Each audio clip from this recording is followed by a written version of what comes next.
Hey y'all, it's Jen and welcome to my channel Ifra's Inklings. It is Amazon Prime First Reads Day and we will be diving into this. Stay tuned to see what books Amazon Prime is offering its subscribers for the month of December 2019. Hey guys, it is time to talk about these books. Amazon Prime First Reads program, if you're not familiar with it, it is a program where you get exclusive early access to editor pick books. There are usually 6 to 8 of them. Prime members all get to choose one free Kindle book. Each month you're a Prime member, you get this option, and the books change every month. And if you want to get print editions, you can do so. You can get them for $9.99. There are some months where we do get extra books. So I think in July we got to pick an extra book, and in September I got to pick an extra book. And usually in December, towards the end of the month, Christmas time, we will get to go back and pick all of these books. So let's dive into this. Keep in mind, this is the first time that I am seeing these books with you.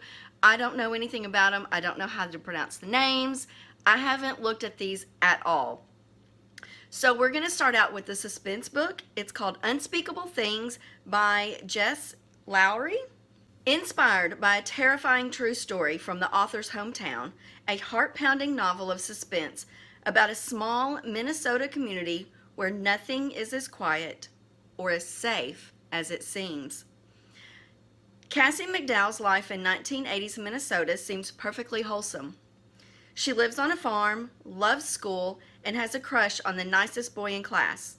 Yes, there are her parents' strange parties and their parade of deviant guests, but she's grown accustomed to them.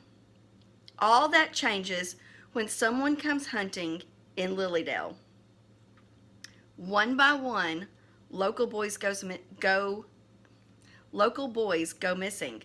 One by one, they return changed, violent, moody, and withdrawn.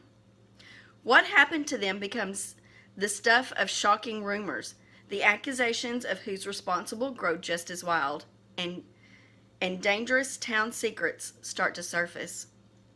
When Cassie's own sister undergoes the dark change, if she's to survive, Cassie must find her way in an adult world where every sin is justified and only the truth is unforgivable. Our next one is a contemporary fiction, A Beginner's Guide to Freefall by Andy Abramowitz. I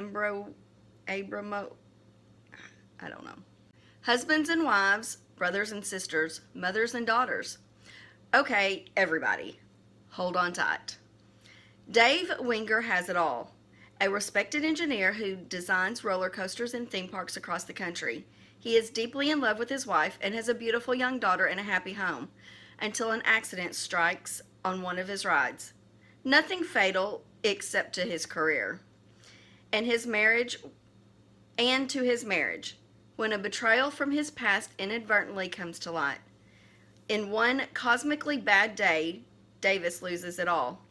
His sister Molly is at a crossroads herself.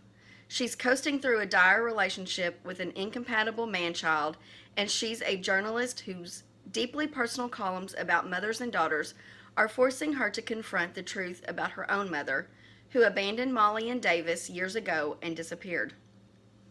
For these two siblings, it's just a matter of bracing themselves for one turbulent summer in this redemptive and painfully funny family drama about making the best of the sharp turns in life, those we choose to take and those beyond our control.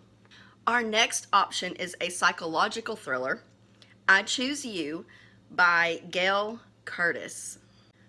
When a killer chooses you, what choice do you have? 30 years ago, Elise and Nathaniel shared a horrific trauma that united them in grief. Now grown up and married with a young family, they feel their worst nightmares are behind them, until the day their daughter is abducted and murdered. Both Elise and Nathaniel lost their mothers to a notorious killer who manipulated innocent victims into taking their own lives. Could it be that the watcher has returned for another round of the same sadistic game? Why now? And why are Elise and Nathaniel being targeted again? When Elise's family falls under suspicion, her world crashes down around her.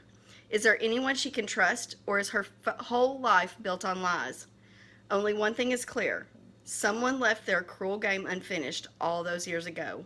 This time, the Watcher intends to win, once and for all. Our next one is a crime fiction, Lost Hills by Lee Goldberg. This looks like it's the first book in a series, the Eve Ronan Book 1. A video of Deputy Eve Ronan's off-duty arrest of an abusive movie star goes viral, turning her into a popular hero at a time when the Los Angeles County Sheriff's Department is plagued by scandal. The sheriff, desperate for more positive press, makes Eve the youngest female homicide detective in the department's history. Now Eve, with a lot to learn and resented by her colleagues, has to justify her new badge.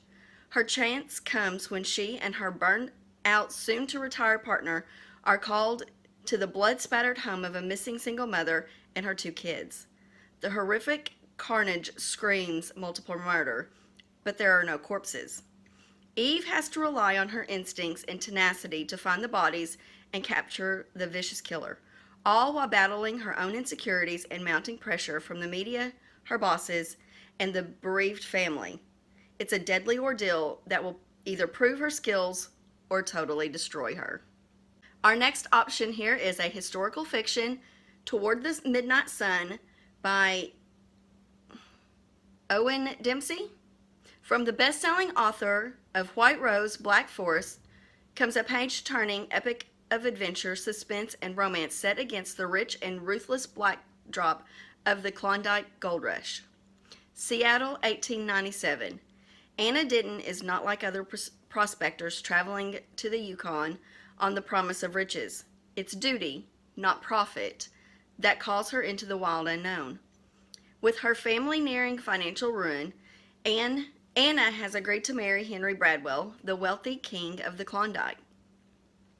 She meets Will and Silas, childhood friends, on the steamer north. After the ship docks in a lawless Alaska town, Anna's chaperones run afoul of local criminals, leaving her stranded. Will and Silas agree to escort her the hundreds of treacherous miles to Dawson City, the gateway to the goldfields, and her betrothed, a man she doesn't know. Upon her arrival, Bradwell warmly welcomes them all. But as the brutal winter sets in, relations sour, and Anna is caught between the promise her family made to the power-hungry Bradwell and her feelings for Will. Anna and her companions soon find themselves in a deadly game where few can be trusted and where the greatest danger in the frozen wilderness of the Klondike is man himself. Okay, our next option is a family drama. This is Not How It Ends by Rochelle B. Weinstein. From USA Today, best-selling author Rochelle B. Weinstein comes a moving novel of hearts lost and found, and of one woman torn between 2 love stories. When Charlotte and Philip met, the pair form a deep and instant connection. Soon, they're settled in the Florida Keys with plans to marry. But just as they should be getting closer, Charlotte feels Philip slipping away. Second-guessing their love is something Charlotte never imagined, but with Philip's excessive absences, she finds herself yearning for more. When she meets Ben, she ignores the pull, but the supportive single dad is there for her in ways she never knew she desired. Soon, Charlotte finds herself torn between the love she thought she wanted and the one she knows she needs. As a hurricane passes through Islamorada, stunning revelations challenge Charlotte's loyalties and upend her life. Forced to examine the choice she's made and has yet to make, Charlotte embarks on an emotional journey of friendship, love, and sacrifice, knowing that forgiveness is a gift and the best laid plans can change in a heartbeat. This Is Not How It Ends is a tender, moving story of heartbreak and healing that asks the question, which takes more courage, holding on or letting go? All right, our next option is nonfiction, We Will Rise, a true story of tragedy and resurrection in the American heartland by Steve Bevan. Stephen Bevan? The inspiring true story of the tragic loss and triumphant resurrection of a basketball team and its coach at the heart of a small Indiana town. By 1977, the University of Evansville's Purple Acres basketball team had won 5 small college national championships. With a charismatic young coach and a freshman phenomenon, this small Indiana city hoped to see its team shine in the national spotlight.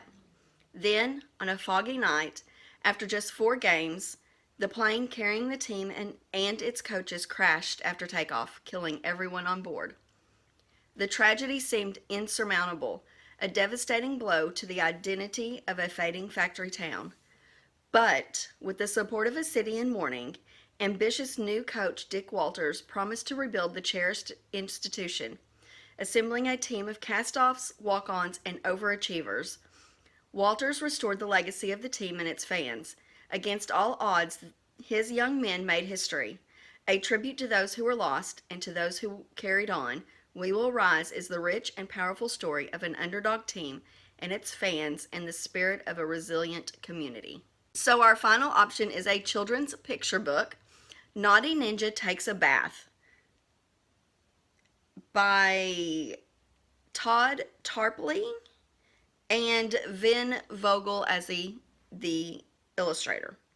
After crossing raging rivers and tromping through the jungle, Naughty Ninja returns to his secret ninja training camp for lunch. But when he gets inside, his parents tell him he needs a bath.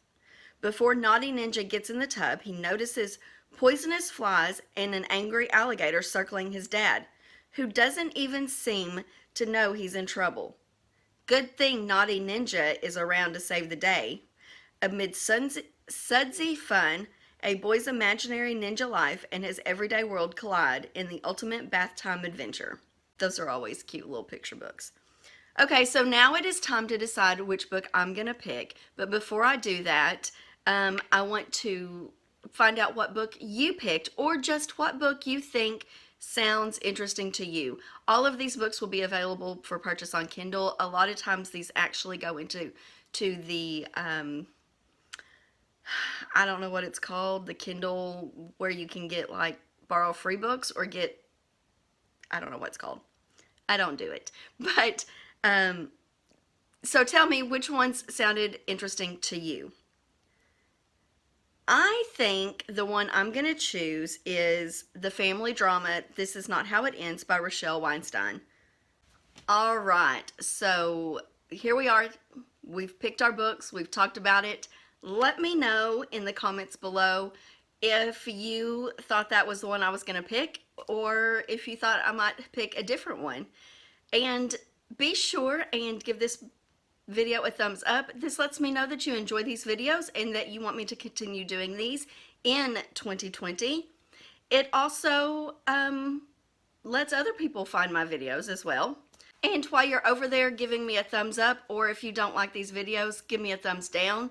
Go ahead and hit that subscribe button so you can see new content from me. I've got lots of new stuff coming in 2020. You don't want to miss that. So be sure also to leave me a comment. Again, like I said, if you don't have anything about the books that we've talked about that are coming out in the next month, then simply give me an emoji or say hello. That way I can still interact with you and I know that you were here and you watched my videos.